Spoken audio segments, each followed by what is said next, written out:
Dahil nga po mga ka-one story sa pagkapanalo ng Dallas Mavericks ngayong araw, umakyat na nga sila sa wakas sa ika-9 na pwesto sa Western Conference sa pagkakaroon ng record na 37 wins, 38 losses kung saan naungusan na nga nila ang Sacramento Kings at ang Phoenix Suns. At nagawa nila yan salamat sa bagong superstar na nagbabalik na si Anthony Davis na nananatiling undefeated sa tuwing naglalaro ito sa Dallas sa pagkakaroon niya ng 4-0 record. Isang patunay na hindi kompleto ang lineup ng Mavs, kaya nilang maging competitive at makapasok sa play-in tournament. Mismong si Anthony Davis nang nagsabi sa interview na daw kulang sila ng player, susubukan pa rin naman nga po nilang makipagsapalaran.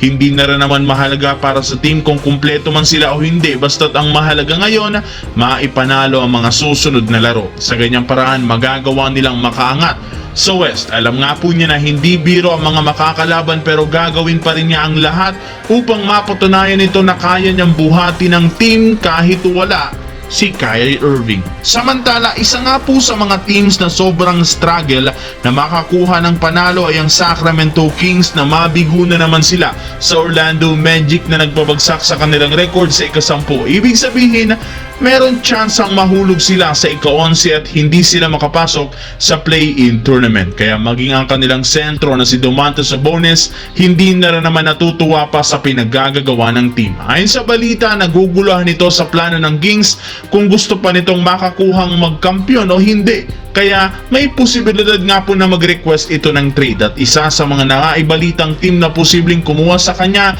ay ang Los Angeles Lakers, na willing rin namang kumuha ng bagong sentro para kay Luka Doncic and LeBron James. And speaking of LeBron, kalat nga sa social media na willing itong bawasan ang kanyang kukuning bagong kontrata upang matulungan ng front office, lalo si Rob Pelinka makuha si Domantas Sabonis mula sa Sacramento Kings. Kaya meron nga talagang chance ngayon ng Lakers na maitandem si Sabonis kina Luka Doncic at LeBron James.